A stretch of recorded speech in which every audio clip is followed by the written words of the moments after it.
এই ছোট্ট ঝর্ণাটা অনেক সুন্দর। আরে ঝর্ণার নদীতে ওটা কে হাঁটে? এই রে বাগানালা চলে এসেছে। আপনাদের বাগানের নদীটা অনেক সুন্দর। হ্যাঁ চিকুরমা ঠিক বলেছো।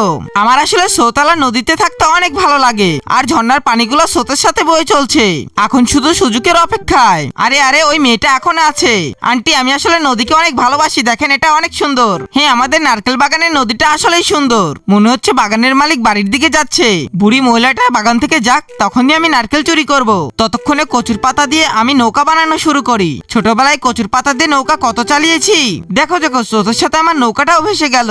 আরে এই মেয়ে তোমার নদীটা অনেক ভালো লাগে না? হ্যাঁ আন্টি আপনাদের বাগানের নদীটা অনেক সুন্দর। আমি এত সুন্দর প্রকৃতি প্রেমিক মেয়ে কোনো সময় দেখিনি। আরে ওই মেয়েটা না ওখানে কি করছে?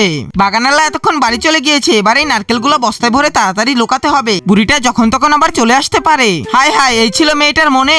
শেষমেশ আমার বাগানের নারকেল চুরি করতে এসেছে আর আমাকে বলে আপনার বাগানের নদী দেখতে এসেছি।